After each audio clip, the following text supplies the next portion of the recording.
What up, y'all? It's your boy, Mr. Downtown Ray Melo, and you're listening to the Entertainment Report on iHeartRadio, live from Dubai for Monday, February 20th, 2017, delivering some major stories and trends going on in the world of entertainment and beyond. You can follow the show on Facebook, Twitter, or Instagram, facebook.com/The Entertainment Report with Ray Melo, that's RAYMELO, on Twitter at The Enter Report, or on Instagram at The Entertainment Report. You can listen to the show anytime you want on iHeartRadio. Just go to iHeart.com, or your iHeart phone app, search for The Entertainment Report, and it'll take you to the page. I hope everyone had a fantastic weekend. James Earl Jones and Donald Glover are to lead the cast of the live-action movie The Lion King. The Jungle Book and Iron Man director Jon Favreau is helming the film for the Walt Disney Company. It is an adaptation of the 1994 animated movie musical, which featured songs by Elton John and Tim Rice, and was later transformed into a wildly popular stage musical as well. The original classic, about an animal kingdom in Africa, starred John Jones as Mufasa and Matthew Broderick as his son Simba.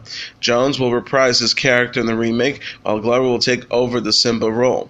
Favreau tweeted Friday, along with a picture of Jones, looking forward to working with this legend, #Mufasa. Favreau captioned a portrait of Glover, "I just can't wait to be king, #Simba." Sony Pictures Classics says it has acquired all rights in North America to Roman Polanski's French-language film based on a true story. Adapted from Delphine de Vigan's novel of the same name, the psychological thriller recently wrapped production in Paris. It starred Emmanuel Seigner and Eva Green. Co-written by Polanski and Olivier Assayas. The movie is about a best-selling author in Paris who finds herself suffering from writer's block. A synopsis reads, when a mysterious woman enters her life at a book signing, Delphine's life and all that she has come to rely on becomes a roller coaster resulted in unexpected consequences. Polanski said in a statement, "I'm very pleased that Sony Pictures Classics will be distributed based on a true story in North America. Sony Classics is a company that has long tradition in supporting European cinema. I'm looking forward to working with Michael Barker and Tom Bernard. Based on a true story is the kind of thriller audiences are hungering for, as exceptional and as fresh as Repulsion and The Tenet were in their days. Polanski's new film promises to be his very best," Sony Pictures Classics has added. Australian actor Hugh Jackman wore a bandage on his nose to the German premiere of his new movie Logan. Jackson confirmed this week he once again has undergone treatment for skin cancer on his face. He tweeted on Monday, "Basal cell serenoma. Thanks to frequent checks and amazing doctors, all's well. Looking worse in the dressing room, on then off. Wear sunscreen." The post accompanied a photo of him with most of his nose covered in a white gaze and tape. Friday's Berlin movie premiere images shows him with a smaller, mostly clear bandage on the side of his nose. Jimmy Kimmel received a pep talk that turned sour from Morgan Freeman in a new ad for the Oscars. Freeman narrates while the late-night host gets ready in front of a backstage mirror. Jimmy Kimmel, a man on the precipice of hosting the Oscars. An opportunity to be the toast of the town, or a chance to bomb so fantastically everywhere he goes, people would say, "Look at Sucky Sucko." He had his shot, and man, did he blow it in front of billions. Kimmel responds to Freeman standing right next to him, "You know, this is not really helping, Morgan." Freeman responds, "Well, fine. Do your own damn pep talk." Kimmel is set to host the Oscars for the first time February 26th inside the Dolby Theater in Los Angeles. It will be premiering on ABC. The mid-season 7 premiere of The Walking Dead was seen by 15.9 million viewers, AMC announced. The episode aired last Sunday, and its viewership was revealed Friday. Chris Collier, the president of AMC, Sundance TV, and AMC Studios, said in a statement, "Whether you consider The Walking Dead a survival or an empire, it is gratifying to see the show's return with such a big bang and not just in theory. Ratings increased from December's finale in an environment which growth, when measured and reported, can feel like something of a stranger thing. This is us on Sunday nights going up against the best of television, the NFL, NBA, and big-ticket special events like this week's Grammys, and yet Scott Gimple and Robert Kirkman are still holding the crown. Thanks to the Modern family that gives voice to this remarkable show, #1 on television for 5 years in a row, and with that said, it's actually a franchise we are running and evaluating far beyond weekly Nielsen report cards. To take a shorter-term view of the Walking Dead would be Scandal. The small-screen comic book adaptation follows a group of survivors as they make their way through the American South during a zombie apocalypse. It stars Andrew Lincoln, Norman Reedus, Dana Guerrera, and Lauren Cohen. The Late Show with Stephen Colbert is to be broadcast live following U.S. President Donald Trump's address to the joint session of Congress on February 28th. CBS said in a press release Friday, Colbert will host from the Ed Sullivan Theater in New York and welcome actress Lisa Kudrow and former White House Press Secretary John Earnest as his guests. The synopsis also reads, this will mark the 15th time The Late Show has broadcast live, including the election night special on Showtime. Live broadcasts during the political conventions in July 2016, following the presidential and vice presidential debates, and around the elections in November 2016, earned strong ratings as well as critical acclaim. The Musketeers swashbuckler Santiago Cabrera has signed on to star in the new suspense drama Salvation, which is to premiere this summer on CBS. The show follows an MIT grad student and tech superstar who brings a Pentagon official a staggering discovery that an asteroid is just 6 months away from colliding with Earth, a network press release explains. Juan Carlos Fresnadillo is directing and serving as executive producer on the project, which will co-star Jennifer Filligan, Charlie Rowe, Jacqueline Byers, and Ian Anthony Dale. Cabrera's character Darius is described as, quote, a charming, self-made tech billionaire and visionary maverick whose great love seems to be his projects. His greatest project of all, however, will be an audacious plan to save the human race from an incoming asteroid. Blockbuster author Stephen King has announced via social media his new collaboration with filmmaker J.J. Abrams for Hulu. King tweeted Friday, J.J. Abrams and I want to invite you to take a trip to Castle Rock soon. Be afraid. The post accompanied a 70-second video clip that showed a dark screen crisscrossed with red threads and featuring the voices of numerous characters from movies and TV projects based on King's novels. King's titles such as Salem Lot and Evil Things, located like the Shawshank State Prison and the Barrens, and characters names such as Annie Wilkes, Penny Wise, and Danny Torrance scroll across the screen as the movie audio quotes play. Many of King's previous works were set in and around the fictional town of Castle Rock. No casting or airtime or date for its namesake Hulu project has been announced yet. Season 2 of Animal Kingdom is to begin on TNT on May 30th.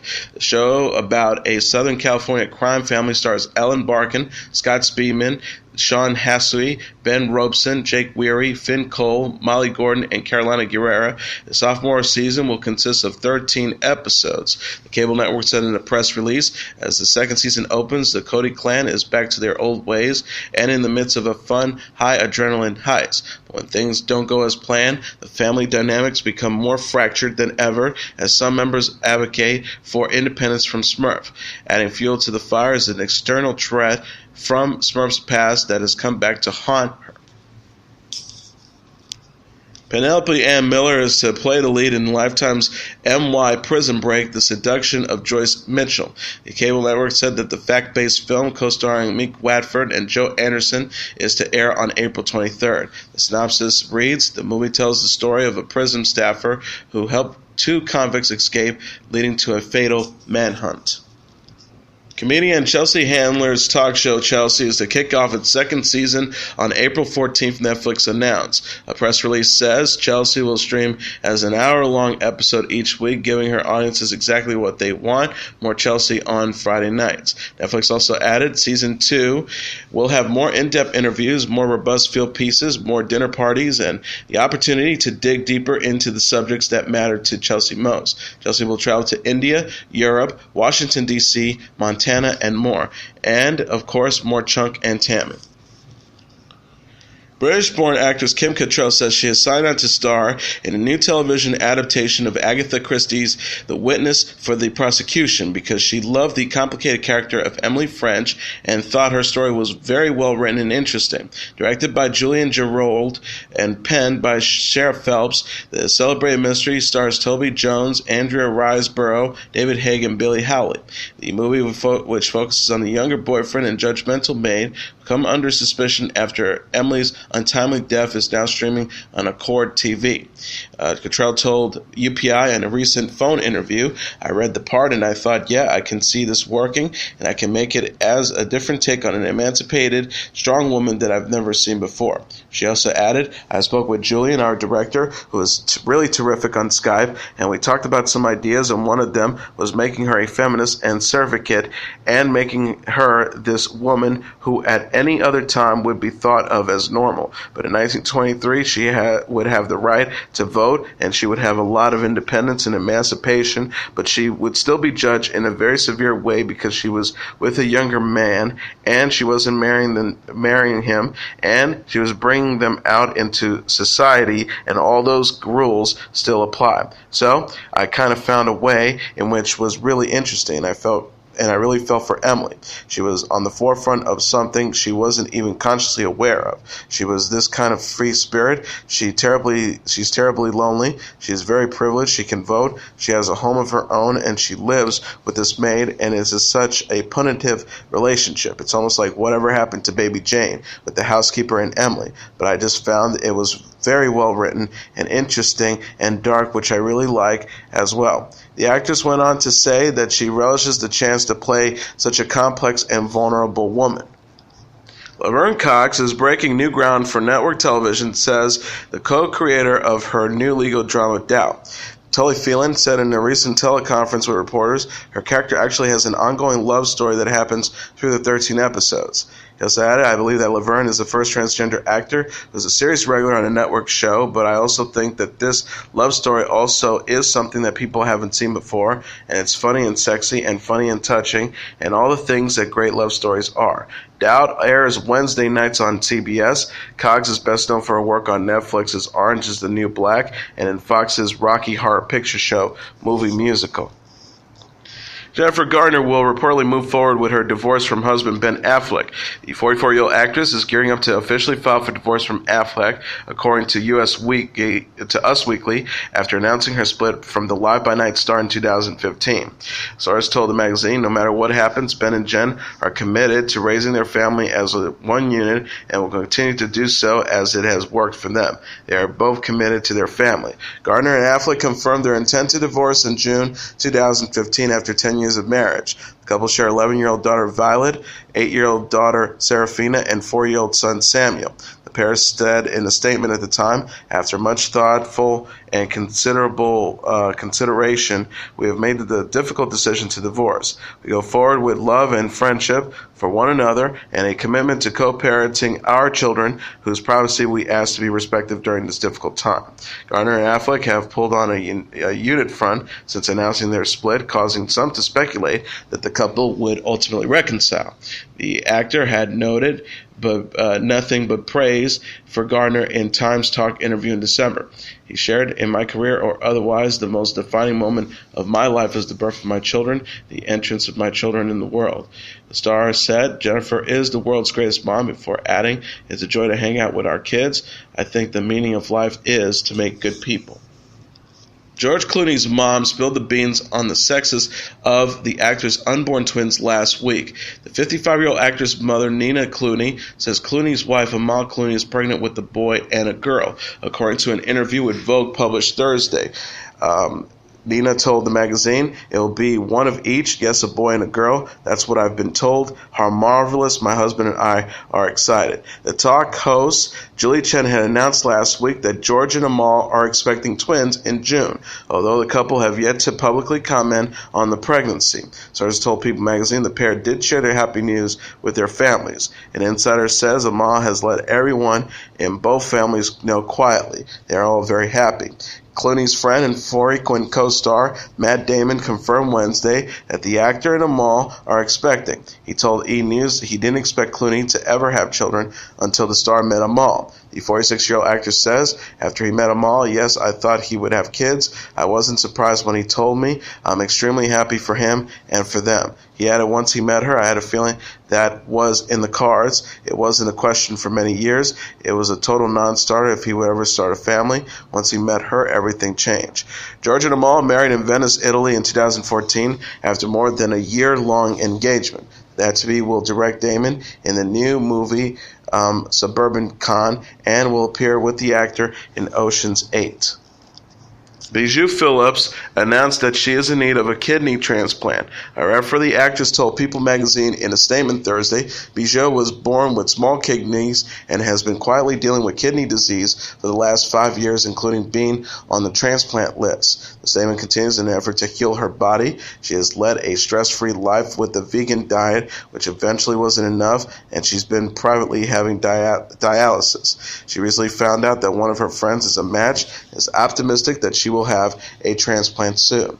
TMZ reported that Phillips needed a transplant after suffering a blood infection. The 36-year-old is said to have been rushed to the hospital Wednesday with her husband Danny Masterson by her side.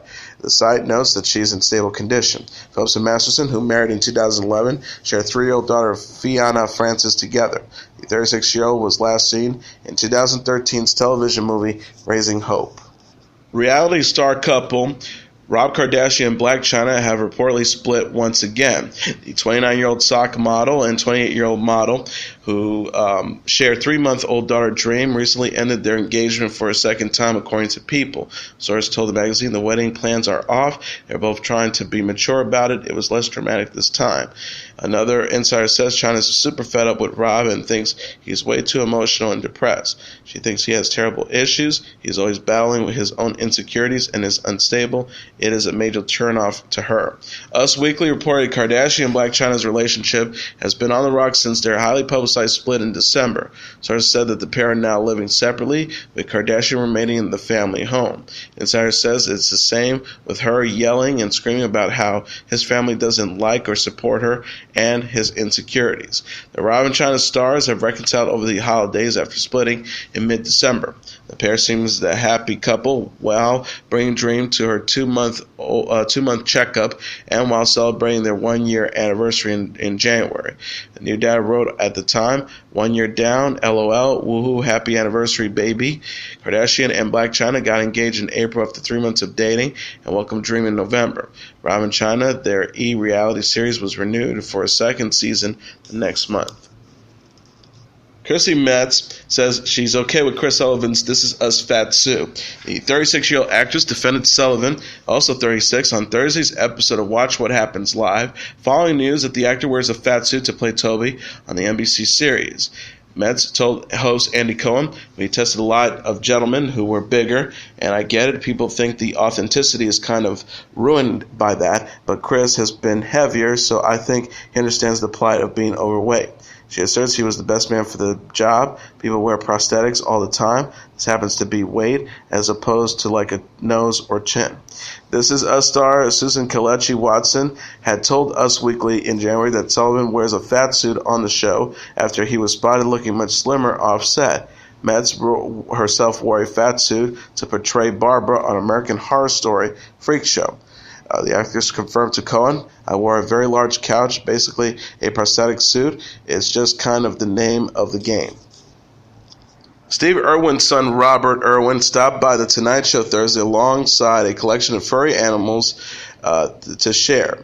Host Jimmy Fallon says to the 13-year-old wildlife expert about his enthusiasm for animals, "It's so cool to see you like this." He continued, "You're actually your dad." Robert said he was the luckiest kid on the planet Earth for being able to grow up around the Australian Zoo and mentioned how meaningful his appearance on the late night show was. He said, "My dad was actually on the Tonight Show quite a while ago, and it's really nice to be able to follow in his footsteps." Robert brought a handful of his favorite creatures for Fallon to interact, which included an African dwarf crocodile, a screaming armadillo, 2 sloths, and a lady, a red-tailed boa constrictor who wrapped itself around Fallon's arm.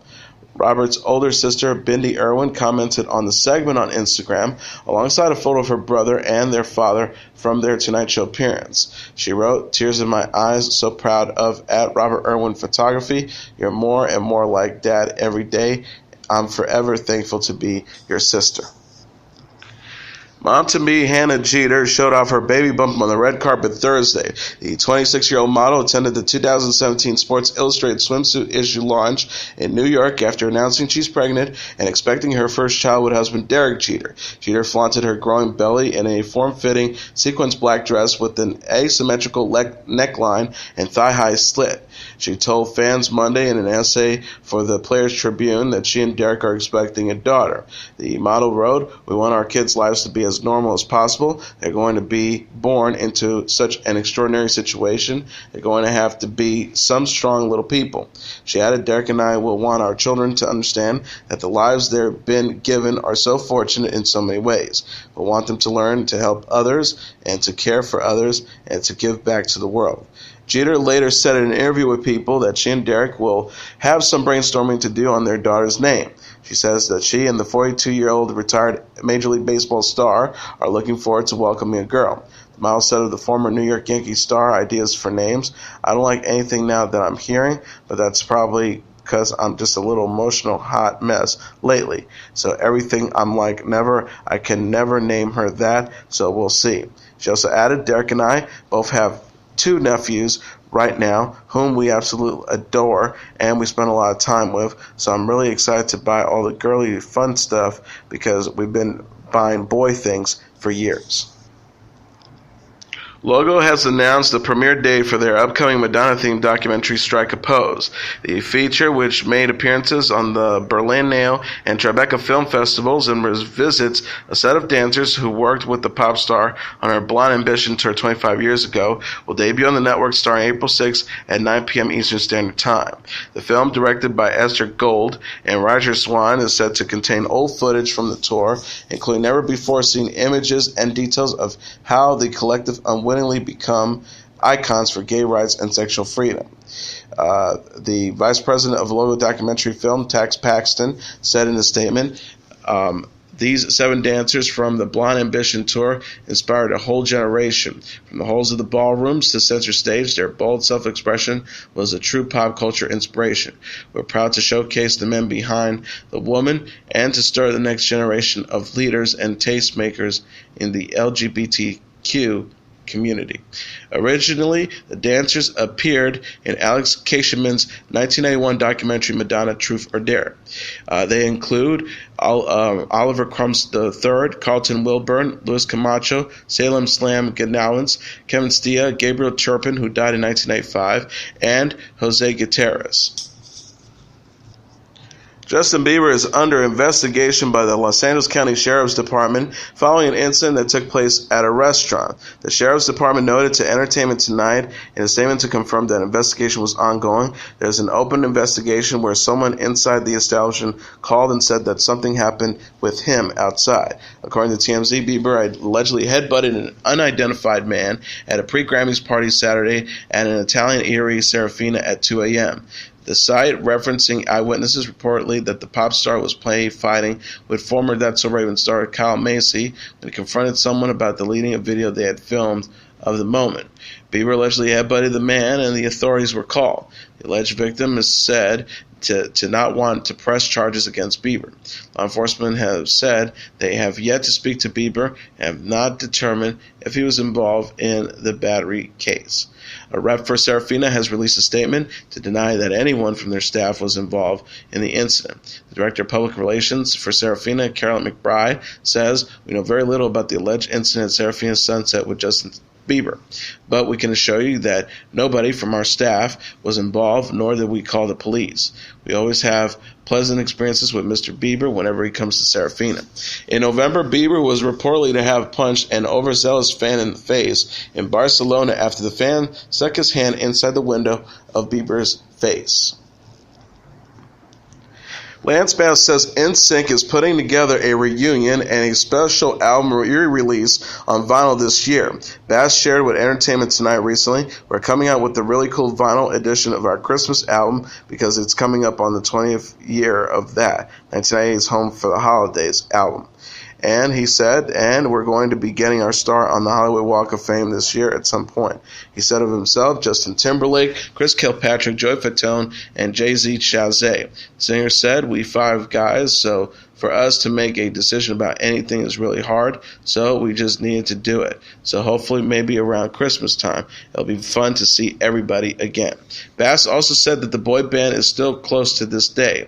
He mentioned, we talk daily, all five of us. We bag on each other all day long. We find pictures on Instagram of us from the 90s, and so we're always giving it to each other. NSYNC originally went their separate ways in 2002 while they were still remaining popular. The group had reunited in 2013 during the MTV Video Music Awards, and last came together in August for Shazay's 40th birthday bash. Recently, Timberlake discussed why he originally wanted to leave the group, stating that he was growing out of it. The 36-year-old singer says, I felt like I cared more about the music than I felt of the other people in the group. And I felt like I had other music I wanted to make and that I needed to follow my heart. Singer-songwriter Lana Del Rey released her new single, Love, this weekend. Saturday's track is the first from her forthcoming album, which is due out later this year. Del Rey said in a statement, I made my first 4 albums for me, but this one is for my fans and about where I hope we are all headed. Her next record was created with her longtime producer and collaborator Rick Knowles. Producer Benny Blanco and Emil Haney also help out the set. The Lego Batman movie is the #1 film in North America for a second weekend, earning $34.2 million in receipts, BoxOfficeMojo.com said Sunday. Coming in at #2 is 50 Shades Darker with $21 million, followed by The Great Wall at #3 with $18.1 million, John Wick Chapter 2 at #4 with $16.5 million, and Fist Fight at #5 with $12 million. Rounding up the top tier are Hidden Figures at #6 with $7.1 million, Split at #7 with $7 million, A Dog's Purpose at #8 with $5.6 million, La La Land at #9 with $4.5 million, and A Cure for Wellness at #10 with $4.2 million. And now let's take a look at what happened on this date in entertainment history. On this date in 2003, fire engulfs a nightclub during Great White Show. The most famous contract rider in rock and roll history may be the one Van Halen used that stipulated that there will be no brown M&Ms in the backstage area upon pain of forfeiture of the show with full compensation. The most tragic contract rider in history, on the other hand, was the one sent ahead to the small bars and nightclubs on the 2003 tour of Jack Russell's Great White. The tour remnant of the 80s, the group behind late 80s hits like Once Bitten, Twice Shy. That rider led in a very direct way to the deaths of 100 concertgoers in the Station nightclub fire in West Warwick, Rhode Island on this date in 2003. Even in its heyday, Great White was no Van Halen, yet no one can be sure that the contract rider enumerated their onstage and backstage needs circa 1988 must have looked rather different from the one they were using 15 years later. The latter document with it was a model of restraint. Beverages, bottled water, orange juice, coffee, tea, and a few Red Bulls, lunch, something from the venue kitchen, or sandwiches from Subway. The rider specified gel colors for the lights and dimensions for the merchandise table, but in the detailed stage diagram, it made no mention of 3 Technic devices, spark fountains called gerbs, that the band's tour manager liked to set off just as Jack Russell's Great White tour into those opening numbers. Those devices would start the 4th deadliest fire in American history, killing 100 patrons at the Station nightclub in West Warwick, Rhode Island on the night of February 20th, 2003. It was an awful combination of bad decisions by multiple parties that led to the disastrous loss of life at the station, from the local fire authorities' decision to not require sprinklers at the club, to the club owner's dangerous and illegal decision to use cheap, flammable packing foam around the stage area rather than fire retardant soundproofing. Nevertheless, if there had been no sparks from the unplanned Technic device, there would have been no fire in the first place. The highlights the importance of strict adherence to concert to contract writers by performers and concert venues. The very point Van Halen was made with their famous Eminem provision, as David Lee Roth explained in his autobiography. When I would walk backstage, if I saw a brown M&Ms in that bowl, we line check the entire production. Guaranteed you're going to arrive at a technical error. They didn't read the contract. Guaranteed you run into a problem. Sometimes it would threaten to just destroy the whole show. Something like literally life-threatening. And that is your entertainment report for Monday, February 20th, 2017. I'm your host, Mr. Downtown Ray Melo. I'll be back tomorrow to deliver some major stories and trends going on in the world of entertainment and beyond. You can follow the show on Facebook, Twitter, or Instagram. Facebook.com/The Entertainment Report with Ray Melo. That's RAYMELO. On Twitter at The Enter Report, or on Instagram at The Entertainment Report. You can listen to this episode or any previous episodes of The Entertainment Report anytime you want on iHeartRadio. Just go to iHeart.com or your iHeart phone app, search for The Entertainment Report, and it'll take you to the page. Everyone, good night, and God bless you all.